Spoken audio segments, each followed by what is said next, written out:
देश की नई संसद में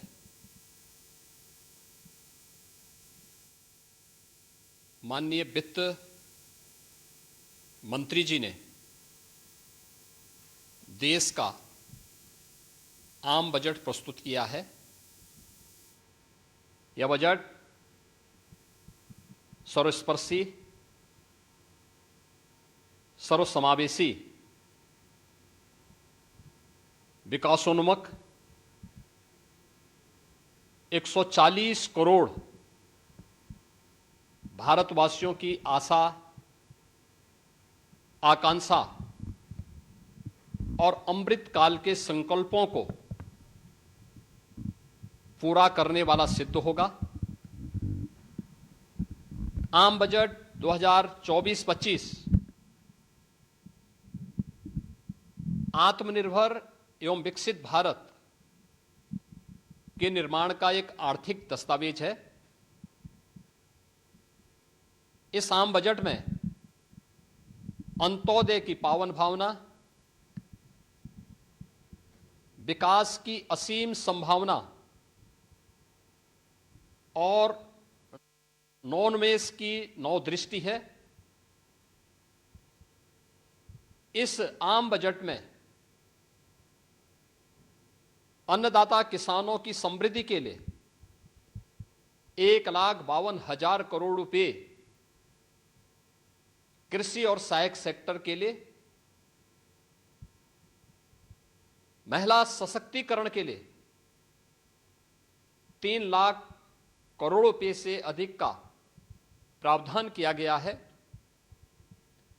स्वाभाविक रूप से आधी आबादी, देश के सबसे बड़े राज्य उत्तर प्रदेश की आधी आबादी इससे सर्वाधिक लाभान्वित होने वाली है, और खासतौर पर तब जब उत्तर प्रदेश 2020 से ही मिशन शक्ति के कार्यक्रम को प्रभावी ढंग से यहां पर जमीनी धरातल पर उतार रहा है। सर्वाधिक अन्नदाता किसान उत्तर प्रदेश के अंदर निवास कर रहा है। उन अन्नदाता किसानों की समृद्धि में आज संसद में प्रस्तुत आम बजट बड़ी भूमिका का निर्वहन करने वाला है। युवाओं के लिए लाखों नौकरियों के साथ साथ मध्यम वर्गीय परिवार के लिए प्रत्यक्ष कर यानी इनकम टैक्स में जो नए टैक्स स्लैब की घोषणा हुई है, ये सभी अभिनंदनीय हैं, स्वागत योग्य हैं। इस पूरे बजट को अगर मैं कह सकता हूं कि यह बजट भारत को $5 ट्रिलियन की इकोनॉमी में बदलने के संकल्प के साथ ही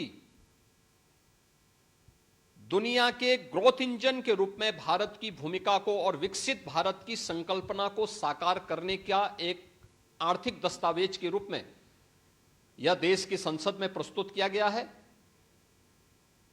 इस 140 करोड़ जनता जनार्दन के लिए समर्पित, उनकी आशा, उनकी आकांक्षा और अमृत काल के संकल्पों को पूरा करने वाले इस बजट के लिए मैं आदरणीय प्रधानमंत्री जी के प्रति आभार व्यक्त करता हूं। माननीय केंद्रीय वित्त मंत्री माननीय श्रीमती निर्मला सीतारमण जी को और उनकी पूरी टीम का मैं अभिनंदन करता हूं। देखिए, मध्यम वर्गीय परिवार में टैक्स के बारे में सबसे बड़ी छूट आज उपलब्ध हुई है, और यह लंबे वर्ष समय से यह मांग चली आ रही थी। 3 लाख तक के प्रत्यक्ष कर यानी इनकम टैक्स में कोई भी टैक्स नहीं लगेगा। इसके साथ साथ अन्य जो स्लैब भी दिए गए हैं वे काफी राहत भरे हैं। अलग अलग सेक्टर के लिए जो प्रावधान किए गए हैं, गांव के लिए, गरीब के लिए, किसान के लिए, नौजवान के लिए, एमएसएमई सेक्टर के लिए, ये लाखों नौकरियों को क्रिएट इससे होगा। इंडस्ट्री के लिए जो प्रावधान किए गए हैं, मुझे लगता है ये सभी स्वागत योग्य हैं। और नौजवानों के लिए, समाज के हर तबके के लिए, महिला सशक्तिकरण के लिए, अन्नदाता किसानों के लिए सभी तबके के लिए जो कुछ भी प्रावधान इसमें किया गया है, मैं कह सकता हूं कि यह राम राज्य की अवधारणा को साकार करने वाला एक सर्वस्पर्शी, सर्वसमावेशी और विकासोन्मुख बजट के रूप में यह मोदी 3 का यह पहला बजट जाना जाएगा।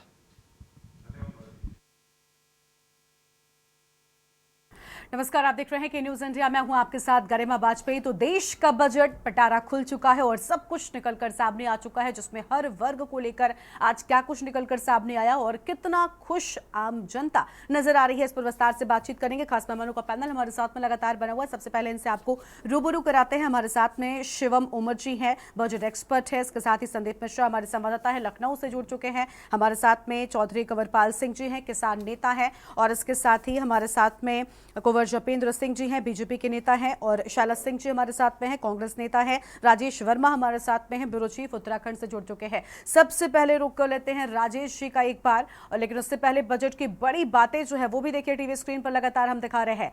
और राजेश जी, उत्तराखंड की बात करें, सुबह हम अंकित से लगातार बात कर रहे थे कि उत्तराखंड की अगर हम बात करें तो भौगोलिक परिक्षेत्र के हिसाब से बड़ी उम्मीदें उत्तराखंड की जनता ने भी लगाकर रखी थी, लेकिन इस बजट से फिलहाल उत्तराखंड कितना खुश नजर आ रहा है? उत्तराखंड की आम जनता जो उम्मीदें लगाकर बैठी थी, क्या वो पूरी हुई इस बजट से?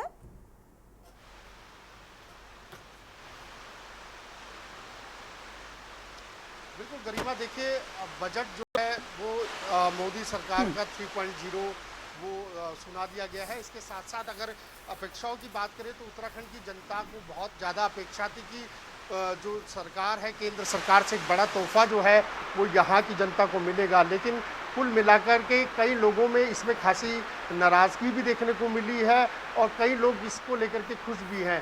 बहरहाल ये सारी ऐसी चीज़ें हैं, क्योंकि अभी अगर हम बात करते हैं तो जो शुरुआत हुई है बजट की, और राजधानी देहरादून में लगातार मौसम भी जो कहा जा सकता है कि झमाझम बारिश का मौसम जो है वो इस समय लगातार जारी है। और कई लोग जो हैं इस समय टेंट के नीचे जो है अपने आप को बचाव के तौर पे, बारिश से बचाने के तौर पे खड़े हुए हैं। इनसे बात करने की भी बात करेंगे और साथ ही में कुछ जो गेस्ट हैं वो भी हमारे साथ यहाँ पर मौजूद हैं।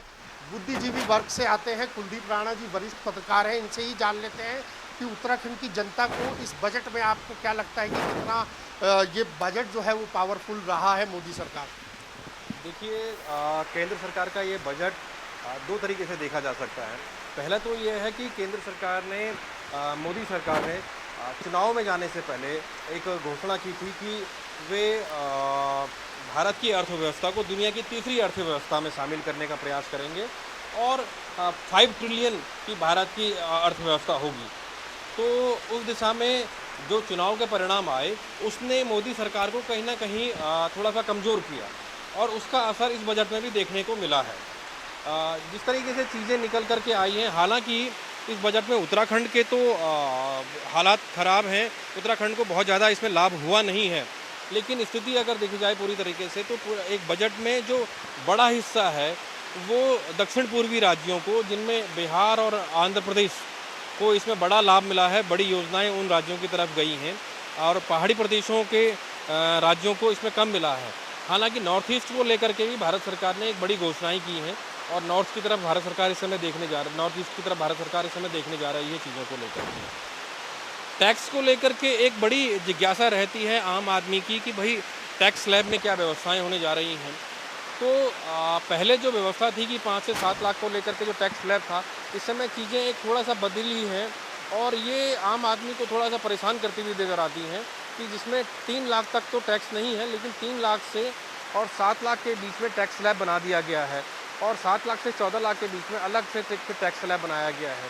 तो जो मध्यम सरकार ये बात कहती रही है कि हम गरीबी रेखा से लोगों को ऊपर लाना है, गरीबी से ऊपर लाना है, तो गरीबी से ऊपर आने वाले जो लोग हैं उनकी जो आय का जो दायरा होगा उस दायरे में इनकम टैक्स के दायरे में आते हुए प्रभावित हो गए। क्योंकि अगर देखिए 3 लाख से ऊपर जिसकी वार्षिक आय होगी तो वो कितनी होगी, और अगर उस पर भी उसको टैक्स देना होगा तो वो फिर कहीं ना कहीं अगर आप उसको उठा रहे हैं और टैक्स के माध्यम से फिर वो दोबारा से अपनी उसी स्थिति में जाता हुआ दिखाई देगा। ठीक है, तो ये थोड़ा सा प्रभावित करने वाला बजट है। और एक अच्छी चीज़ ये है कि इस समय ST SC और OBC को लेकर के और इंफ्रास्ट्रक्चर को लेकर के सरकार ने कुछ बड़े कदम उठाए हैं। हालांकि ये देखने में आया है कि पिछले दो अपने सरकारों के दौर में मोदी सरकार ने इंफ्रास्ट्रक्चर की दिशा में काफ़ी काम किया है और देश में इसमें चाहे रेलवे के हो, चाहे सड़कों का हो या शिक्षा के क्षेत्र में है, हॉस्पिटल के क्षेत्र में हो, चिकित्सा शिक्षा के क्षेत्र में हो, चीज़ें बड़ी हैं। तो ऐसे में ये बजट थोड़ा सा उन चीज़ों की तरफ भी ध्यान देता हुआ दिखाई दिया है। तो यहाँ कुछ आम नागरिक भी हैं, अगर आम नागरिक क्रियाएं जो हैं वो आ रही हैं और हम आपके पास वापस लौटेंगे और लोगों से आप बातचीत कीजिएगा, उनसे जानिएगा कि आखिर क्या कुछ उत्तराखंड की आम जनता को मिला है और उत्तराखंड की जनता इस बजट से कितनी खुश नजर आ रही है। लखनऊ का रुख कर लेते हैं, हमारे साथ में लखनऊ से हमारे संवाददाता संदीप मिश्रा लगातार बने हुए। संदीप, अभी कुछ देर पहले हम मुख्यमंत्री को सुना रहे थे, उन्होंने साफ तौर पर कहा कि ये बजट हमारी जो इकोनॉमी है उसको बहुत मजबूत करेगा और आगे लेकर जाएगा, लेकिन इकोनॉमी एक तरफ और आम जनता की राय एक तरफ। हम देख पा रहे हैं कि आपके पीछे भी कुछ लोग मौजूद हैं और क्या राय उत्तर प्रदेश में इस बजट को लेकर निकलकर सामने आ रही है?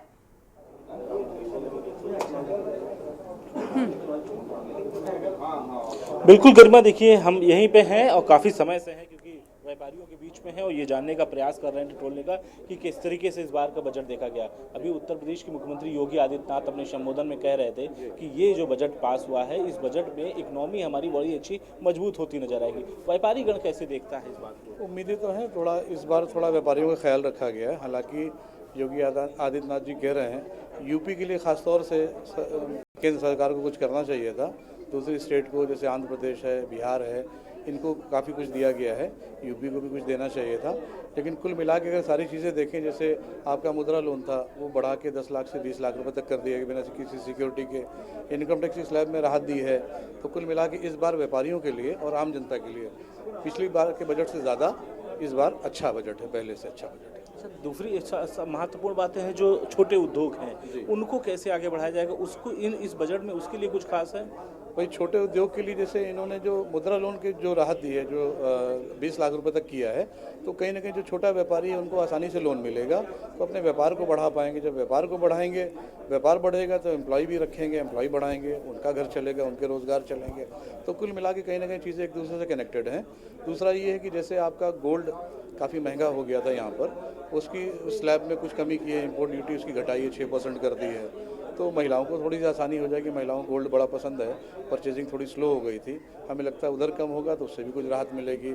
एक जो आपका जो ई कॉमर्स वाली जो पॉलिसी हम लोग की काफ़ी टाइम से मांग है व्यापारियों की कि इस पर कुछ लगाम लगाई जाए, इनकी कुछ पॉलिसी बनाई जाए जिससे हमारा जो छोटा व्यापारी है उनसे कंपटीशन नहीं कर पाता है, क्योंकि इन लोगों ने पूरा समझ लीजिए कि भारत को पूरा कैप्चर कर लिया है। तो उसमें कुछ पॉलिसी बनाने की ज़रूरत थी जिससे जो छोटा व्यापारी है, रिटेल सेक्टर है हमारा, वो थोड़ा ग्रो करे। एक जहाँ आप इस बजट को देख रहे हैं, आप दूसरी तरफ एक चीज़ देखिए, विपक्ष जो आरोप जो लगातार आवाज़ उठाता चला रहा है, चाहे सदन में हो या सदन के बाहर हो, एक नौकरी का मुद्दा है। इन सारी चीज़ों को लेकर के सरकार का कुछ ठोस कदम उठाना चाहिए, इस बजट में रहना चाहिए था कुछ। जी जी, देखिए विपक्ष तो होता ही इसीलिए है कि भाई जो भी चीज़ें नहीं हो पा रही हैं, जो उम्मीदें होती हैं लोगों को, तो उसके मुद्दे को उठाए और सरकार का काम है कि उन चीज़ों को पूरा करे। सरकार ने इस बार अगर बजट देखें तो उसमें थोड़ी बहुत तो कोशिश की है कि जनता को राहत मिले, लेकिन कोई भी चीज़ है होते उसमें समय लगता है थोड़ा सा। ठीक है, तो हमें लगता है कि समय देना चाहिए सरकार को। जो भी चीज़ें सरकार ने इस बार लागू की हैं, अब वो किस हद तक आगे बढ़ पाती हैं, चीज़ें हो पाती हैं, तो ये थोड़ा सा वक्त देना चाहिए। बिल्कुल संदीप, देखिए लगातार लोगों की राय जो है वो सामने आ रही है। उनका कहना है कि थोड़ा सा वक्त देना होगा, उसके बाद ही तस्वीर जो है पूरी तरीके से साफ हो पाएगी, क्योंकि कई लोग तो आम बजट को आम तरीके से समझ भी नहीं पाते, थोड़ा सा इंतजार करना पड़ता है, उसके बाद ही चीजें जो है वो स्पष्ट रूप से सामने आती हैं। ठीक है, आपके पास लौटेंगे, उसके पहले हमारे साथ में लगातार खास मेहमान बने हुए, उनका रुख कर लेते हैं। शिवम उमर जी हमारे साथ में, सबसे पहले उनके पास जाते हैं, बजट एक्सपर्ट हैं। शिवम जी, बहुत स्वागत आपका एक बार फिर से के न्यूज इंडिया पर। शिवम जी, आज के इस बजट को किस तरीके से देख पा रहे हैं? आम जनता की प्रतिक्रिया अभी भी मिली जुली आ रही है, कुछ लोग संतुष्ट नजर आ रहे हैं, कुछ लोगों को अभी भी शिकायत है कि भाई महंगाई जो है वो इस बजट के बाद बहुत ज्यादा कम नहीं होगी। हालांकि सरकार की ओर से किसानों को लेकर खास फोकस किया गया। किसानों के लिए अगर हम देखें तो आज लगभग 5 से 6 नई चीजें बजट में जुड़ी हैं, तो किसानों को तो संतुष्ट करने की कोशिश की गई, लेकिन युवाओं के लिए रोजगार के कई सारे माध्यम खोले हैं। चाहे इंटर्नशिप की बात हो लो, इंटर्नशिप के दौरान पेड इंटर्नशिप की बात कर ले हम, या फिर पीएफ में कुछ बढ़ोतरी की बात कर ली, ये सारे पॉइंट्स निकलकर सामने आए। लेकिन बावजूद इसके थोड़ी सी निराशा अभी भी बजट से है, लोगों को और ज्यादा उम्मीदें थी। जी बहुत बहुत धन्यवाद। निराशा निराशा तो नहीं होनी चाहिए। बहुत अच्छा बजट रहा है ये, बट धीरे धीरे ये मोदी सरकार की तीसरी इनिंग्स का पहला बजट है। हाँ। बहुत चीजें और आगे चल के सीधी होंगी। इसमें युवाओं को जो अभी तक मांग थी कि उनको रोजगार चाहिए, उस पर ध्यान दिया गया। महिलाओं का बहुत ध्यान दिया गया है। 14 नए आईटी इंडस्ट्रियल पार्क्स की बात की गई है, जिससे भी रोजगार और बढ़ेगा। छोटे व्यापारियों के लिए मुद्रा लोन की सीमा बढ़ाई गई है। पीएफ एनपीएस जो डिडक्शन था एनपीएस में, उसको पेंशन स्कीम का वो 15 से 25 हजार किया गया है। तो ऐसा बहुत निराशाजनक नहीं है, पर हाँ ऐसा कोई चीज नहीं होती जिससे सबको मतलब सबकी विशेष फुलफिल हो सके। तो मतलब ओवरऑल अच्छा बजट है ये, एक देश को तरक्की की तरफ ले जाने वाला बजट है ये। बिल्कुल, यानी कहीं ना कहीं आम जनता के लिए ये फायदेमंद है, और जिस तरीके से सभी वर्गों को साधने की कोशिश की गई है, सभी को खुश करने की कोशिश की गई है, वो बहुत अहम बात है। ठीक है, आपके पास लौटेंगे। कुछ और मेहमान हमारे पास में है। चौधरी कंवरपाल सिंह जी है, किसान नेता हैं। कंवरपाल जी, आवाज मिल रही है आपको? जी आ रही है। बिल्कुल, कितना संतुष्ट नजर आ रहे हैं आज के इस बजट से? क्योंकि देखिए, बजट में किसानों के लिए उन्होंने कहा है डिजिटल सर्वे भी हम कराएंगे, किसानों को नई खेती करने के लिए भी हम प्रोत्साहित करेंगे। तो इन सारी चीजों से लग रहा है कि किसान खुश होगा। किसानों के लिए कुछ बजट में निकला? अभी कागजों में तो ठीक लग रहा है। जैसे इन्होंने 9 फसलों का कहा है, उन पर विशेष ध्यान देंगे, दलहन और तिलहन। अब हम यहाँ दलहन और तिलहन उगाए भी, लेकिन छोटा जो पशु हैं वो छोड़ते ही नहीं। उनको कैसे उगा देंगे आप हमें बताओ। हमें उड़द और सरसों चना जो बोते हैं वो जरा सा भी नहीं छोड़ पाते छोटा पशु। तो इसका एक तो इसका इंतजाम हो, और एमएसपी पे इनको गारंटी देनी चाहिए कि आपकी फसल इस रेट 1.5 गुना जो एमएसपी पे खर्चा है हमारा वो मिले। एक ये इसमें श्योरिटी नहीं दी गई। अभी बजट कुल मिलाकर जैसे 1,52,000 करोड़, हमारा 50 लाख करोड़ में केवल किसानों का जो 50% से ऊपर है, जो आजीविका चलती है गांव से, उसका बजट केवल 1,52,000 करोड़ है। ये बहुत कम है, इसको बढ़ाना चाहिए।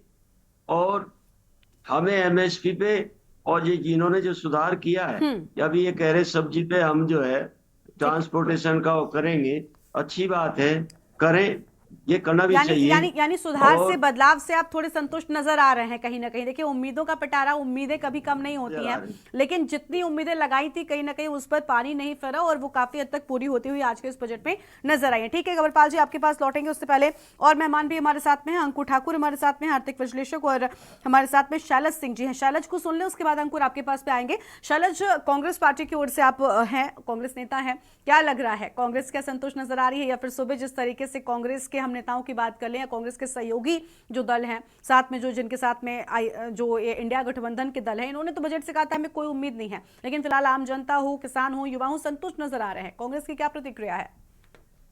देखिए, मैं अभी आर्थिक विशेषज्ञ अपने साथ बैठे हैं, वो कह रहे थे कि महिलाओं के लिए अच्छी बजट है। मैं उनसे चाहता हूं कि जब खाद्य पदार्थ, गैस के मूल्य, इन सभी में गिरावट नहीं आई, तो ऐसा कौन सा चीज है, क्या सोने चांदी के भावों में गिरावट, जीएसटी गिरावट आने से महिलाएं खुश हो जाएंगी?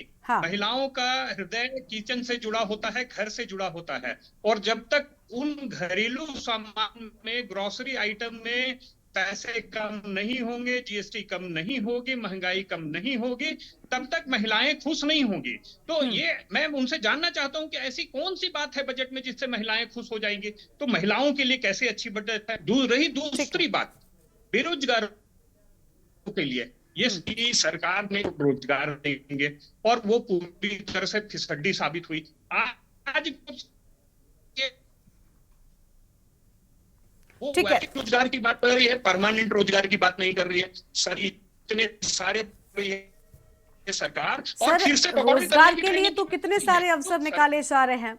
अभी ये बात मुझे समझाएं कि हाँ भाई, कैसे सरकार रोजगार की बात कर रही है? अब सर, अभी तो बजट भाषण वित्त मंत्री ने दिया है ना। अब एक ही भाषण में क्या अगर हर एक चीज को इस तरीके से विस्तृत रूप से समझाया जाएगा, तो फिर तो मुझे लग रहा है कि आप समझ रहे हैं कितने दिन तक ये बजट भाषण चलने वाला है, तो उसके लिए तो थोड़ा सा इंतजार करना पड़ेगा ना। ठीक है, आपके पास लौटेंगे। अंकुर ठाकुर जी हमारे साथ में, आर्थिक विश्लेषक है। अंकुर जी, किस तरीके का आज का बजट रहा? सबसे पहली बात देखिए, कांग्रेसी हैं या फिर बाकी के जो विपक्षी दल हैं कुछ कमियां निकाल रहे हैं, लेकिन असल में इस बजट में किसको ध्यान में रखा गया? क्या रोजगार हो गई, शिक्षा हो गया, साफ तौर पर अगर हम देखें तो कृषि हो गई, इन क्षेत्रों को पूरी तरीके से कवर किया गया? क्योंकि यही प्रमुख विभाग होते हैं, यही प्रमुख क्षेत्र होते हैं जिनमें सबसे ज्यादा उम्मीदें होती हैं। और टैक्स स्लैब पर जरूर बात कीजिएगा। जी हाँ गरिमा जी, सबसे पहले तो टैक्स स्लैब में हम जो मोटा मोटी देख रहे हैं कि स्लैब्स तो अपनी जगह है ही, साथ में आप ये देखेंगे कि जो छूट की सीमा थी उसको भी बढ़ाया गया है। जो छूट की सीमा पहले 30-35 हजार होती थी उसको 75,000 तक किया गया है। इसके अलावा आप देखेंगे कि किसानों के लिए उन्नत कृषि के लिए एक फंड दिया गया है। तो सबसे जरूरी है कि अभी अगर किसानों की आप स्थिति देखें, जो अलग अलग क्षेत्र के किसान हैं, अभी मैं कुछ दिन पहले विदर्भ के किसानों से मेरी बातचीत चल रही थी और कुछ वहां से भी मेरे अलग अलग क्षेत्रों से किसानों ने मुझसे बात करी कि जो किसानों को सबसे बड़ी समस्या होती है कि उन्हें उन्नत तकनीक बताने वाला कोई नहीं होता। तो मार्केट प्राइस, बाकी सारी चीजें, तो अगर गवर्नमेंट उसके लिए फंड दे रही है तो ये मुझे एक बहुत पॉजिटिव चीज दिख रही है। तीसरी चीज जो सबसे बड़ी इसमें है कि जो आदिवासियों के लिए उन्नत ग्राम योजना है, जो एक बहुत बड़ा तबका है जो सुविधाओं से वंचित है आज की स्थिति में भी जब हम बात कर रहे हैं, वो इस बजट का मुझे सबसे बड़ा पॉइंट दिख रहा है जिसकी बात कहीं नहीं हो रही कि आप सबसे वंचित वर्ग के लिए भी चीजें दे रहे हैं। ठीक है। चौथी चीज, स्टार्टअप्स के लिए बहुत राहत मिली है वहां पे, एंजल टैक्स से लेके बाकी सारी चीजों में, क्योंकि आप जो देख रहे हैं कि अभी वैश्विक स्तर पे जो स्टार्टअप्स की स्थिति है, जो वैश्विक स्तर पे जिनकी फंडिंग होती थी, उनके लिए बहुत जरूरी था स्टार्टअप कल्चर को बचाए रखने के लिए भारत में। ठीक है सर, ठीक है। अंकुर जी थोड़ी सी वक्त की कमी है और मेहमानों को जोड़ते हैं। कुंवर जपेंद्र सिंह जी हमारे साथ में हैं। जपेंद्र जी, कांग्रेस कह रही है कि भाई पक्की नौकरियों की जो इंतजाम है वो नहीं है, और यहाँ पर आंकड़ों में तो बहुत कुछ निकलकर सामने आया, लेकिन असल में कहीं ना कहीं कुछ और तस्वीर हो सकती है। अभी भी विश्वास कांग्रेस को नहीं है? कांग्रेस को विश्वास करना भी नहीं चाहिए, क्योंकि जब इन्हें देश ने 60-66 साल मौका दिया तो इन्होंने कुछ नहीं करा। माननीय प्रधानमंत्री जी ने 5वीं अर्थव्यवस्था से तीसरी अर्थव्यवस्था पर लाने की जो एक मुहिम शुरू की थी और जो देश से चुनाव से पहले वादा किया था, वो अपने उस किए हुए वादे को निभा रहे हैं। उसी के मद्देनजर विभिन्न सेक्टरों को मजबूत करने की दृष्टि से इस बजट को जो पेश किया गया है, वो उससे लगभग 80-90% जनता देश की बिल्कुल एग्री है और उनमें एक खुशी की लहर है। तो निश्चित तौर पर एक तीसरी अर्थव्यवस्था की और विश्व की तीसरी मजबूत अर्थव्यवस्था की ओर। ठीक है। देखिए, बीजेपी यही कह रही है कि हम अर्थव्यवस्था को आगे लेकर जो $1 मिलियन इकोनॉमी की बात कर रहे हैं, उस पर कहीं ना कहीं उस राह पर हम आगे चल रहे हैं। ठीक है, देखिए आपके पास लौटेंगे जपेंद्र जी, बहुत वक्त कम है हमारे पास में। शिवम उमर का एक बार फिर से रुक कर लेते हैं। शिवम जी, आप बजट एक्सपर्ट हैं, इसलिए उस लिहाज से ही बताइएगा, क्योंकि राजनीति में देखिए सत्ता पक्ष अपनी गुणगान करेगा और बजट की तारीफ करेगा और विपक्षी कहीं ना कहीं कमियां निकालेंगे, बड़ा स्वाभाविक है। लेकिन आप इस बजट को किस तरीके से देख रहे हैं? और टैक्स रेजिम में जो बड़े बदलाव हुए, इनमें आपको लग रहा है कि ये कुछ बड़े बदलाव वाकई में है, इनसे कोई असर पड़ेगा? क्योंकि बहुत ज्यादा डिफरेंस पहले के मुकाबले हुआ नहीं है। जी, अच्छा रहा ये बजट, कुछ रिलीफें मिली, बहुत रिलीफ तो नहीं दी गई है। पर हाँ, जो स्टैंडर्ड डिडक्शन सैलरी का 50,000 से बढ़ाकर 75,000 किया गया, वो एक अच्छा रुख है। आगे उम्मीद है कि और बढ़े। जो टैक्स स्लैब है उसमें कमी की गई है। पहले ये रेट 3 से 7 लाख तक होता था, अब ये 3 से 6 लाख तक 5% कर दिया गया। तो काफी अच्छी चीजें हैं इसमें। जीएसटी की भी जो काउंसिल में मीटिंग ली गई थी, वो भी इस बजट में डाली गई है। उनका भी हमको नोटिफिकेशन का वेट करना चाहिए। जो हमारी 17-18-19-20 की एमनेस्टी स्कीम थी, उसका बेनिफिट मिलेगा। और एक अच्छी चीज, जो हमारा विवाद से विश्वास स्कीम जो 2019 में आई थी, उसको दोबारा सरकार 2024 में लाई है, जिससे कि जो भी हमारे इनकम टैक्स के सरकार की ओर से प्रयास किए गए हैं, सरकार की ओर से प्रयास किए गए, टैक्स रेजिम को भी जोड़ने की कोशिश की गई है। लेकिन देखिए, अब आम जनता की मिलीजुली राय निकलकर सामने आ रही है। वक्त की कमी, हमें अपनी चर्चा को यहीं पर रोकना पड़ रहा है। आप सभी का बहुत शुक्रिया हमारे साथ जुड़ने के लिए, बातचीत करने के लिए। क्योंकि देश का जो बजट है वो फिलहाल सामने आया है और आज मिलीजुली प्रतिक्रिया सामने आ रही है। एक तरफ सरकार की ओर से कई सारी चीजों को सस्ता किया गया, कई चीजों के जो दाम है उनमें कमी आई है, जबकि कई चीजें ऐसी भी हैं जिनसे अब जेब ढीली होने वाली है। तो देश के बजट पर लगातार महाकवरेज जारी रहेगी। फिलहाल एक छोटे से ब्रेक के लिए आप रुकते हैं, फौरन लौटेंगे। आप देख रहे हैं के न्यूज़, खबरों का सारथी। ब्रेक के बाद आप सभी का स्वागत है। देश के बजट की बात हम लगातार कर रहे हैं। उत्तराखंड में अगर हम बात करें तो देखिए हमारे ब्यूरो चीफ राजेश वर्मा जी लगातार लोगों के बीच में मौजूद हैं। राजेश जी, मोबाइल, सोना, चांदी, ज्वेलरी, कैंसर का इलाज, इन सभी चीजों के सस्ता होने की बात सामने आई है, लेकिन उत्तराखंड की जनता टैक्स रेजिम पर क्या कुछ कह रही है? अभी कुछ देर पहले आप वरिष्ठ पत्रकार कुलदीप जी से बात कर रहे थे, उन्होंने कहा कि थोड़ा सा इंतजार करना होगा, उसके बाद पूरी तरीके से तस्वीर साफ हो पाएगी। क्या आम जनता बजट समझ चुकी है?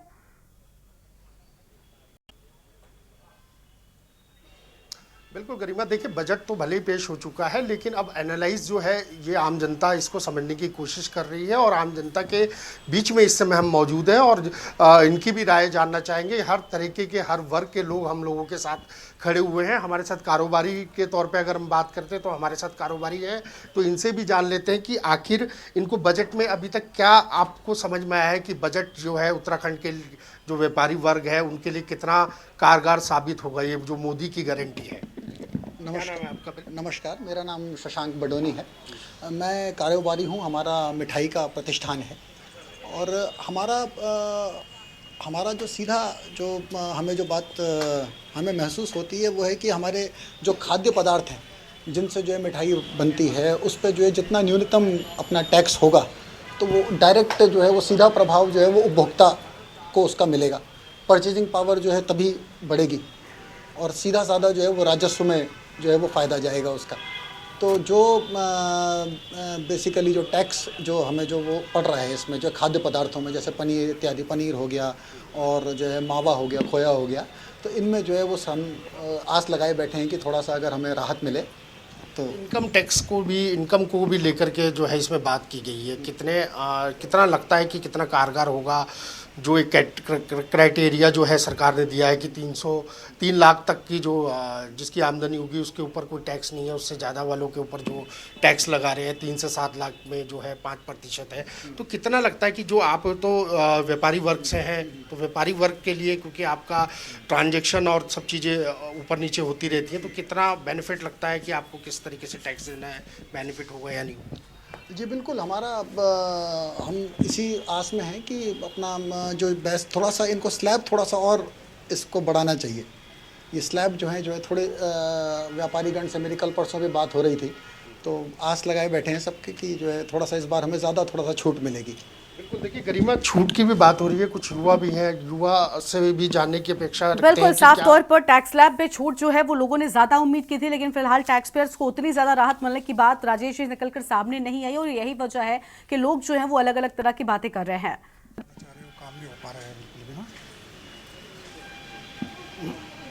जी, महंगाई है, बेरोजगारी, महंगाई बहुत ज़्यादा बढ़ गई है, बेरोजगारी बहुत बढ़ गई है और काम की स्थिति जैसे पहले थी काफ़ी बढ़िया थी, काम की स्थिति। आप क्या करते हैं? मोबाइल शॉप की रिपेयरिंग करता हूँ। अच्छा, तो उसमें रिपेयरिंग और जो पार्ट्स हैं इस टाइप के, इन पे तो काफ़ी सरकार ने छूट दी है आने वाले समय के लिए। आगे दी है छूट। तो इसमें क्या लगता है कि बजट आप लोगों के अनुकूल है, लगता है आपको? जी लगता है, अब जो आगे कुछ ठीक हो जाए। बिल्कुल, तो देखिए मिली जुली राय जो है वो प्रतिक्रिया वही सामने आ रही है। बहुत शुक्रिया आपको राजेश जी हमारे साथ जुड़ने के लिए और बातचीत के लिए। हम आगे भी बातचीत करें, लेकिन फिलहाल देखिए आपको बता दें कि मोदी 3.0 का बजट जो है वो सामने आ चुका है। वित्त मंत्री निर्मला सीतारमण ने बजट का पिटारा खोल दिया। हर वर्ग की उम्मीदों पर उनको पूरा करने की कोशिश बजट में जरूर की गई है, लेकिन अलग अलग जगहों से, अलग अलग राज्यों से अलग अलग प्रतिक्रियाएं सामने आ रही है। देश के बजट में फिलहाल इतना ही। तमाम बड़ी खबरों के लिए आप देखते रहिए के न्यूज़ इंडिया। नमस्कार। आप देख रहे हैं के न्यूज़, खबरों का सारथी। गोल्डी हिंग का तड़का लगे तो सभी दबा के खाते हैं। गोल्डी हिंग, कण कण में जान।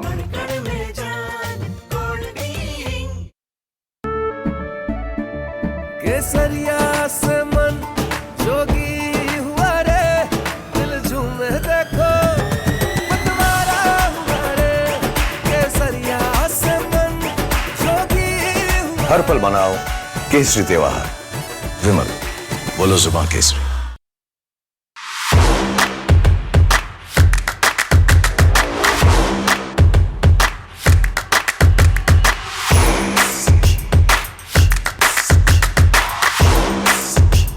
रंगला पंजाब जे बनाउणा ਉਹਦੇ ਵਾਸਤੇ ਸਿਹਤਮੰਦ ਪੰਜਾਬ ਪਹਿਲਾਂ ਚਾਹੀਦਾ ਹੈ। 96 ਤੋਂ 97% ਲੋਕ ਜਿਹੜੇ ਨੇ ਉਹ ਮੁਹੱਲਾ ਕਲੀਨਿਕਾਂ ਚੋਂ ਠੀਕ ਹੋ ਕੇ ਘਰੇ ਵਾਪਸ ਚਲੇ ਜਾਂਦੇ ਨੇ। ਸਰਕਾਰੀ ਹਸਪਤਾਲਾਂ ਤੇ ਬਰਡਨ ਬਹੁਤ ਘਟ ਗਿਆ।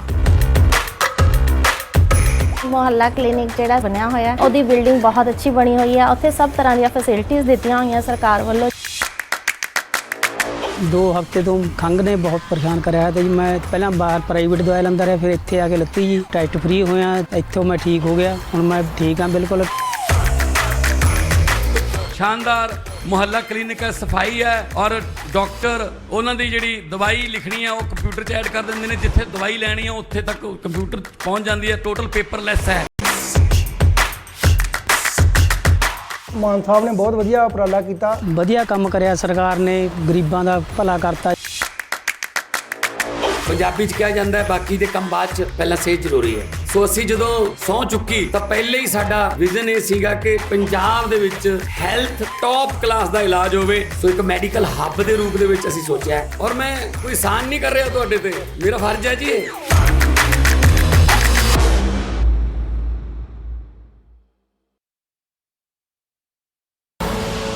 आप देख रहे हैं के न्यूज, खबरों का सारथी।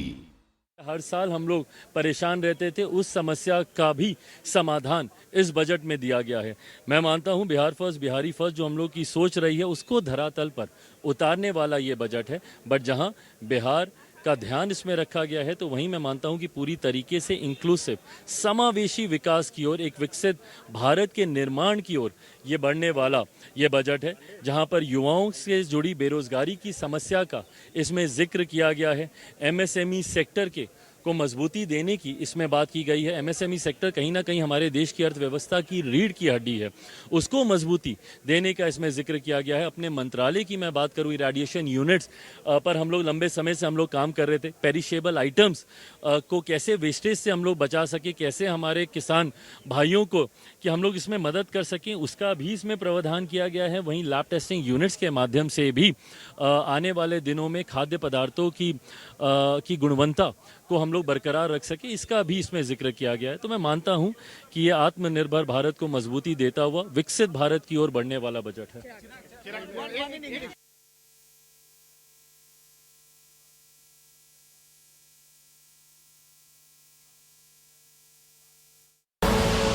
आप देख रहे हैं के न्यूज, खबरों का सारथी।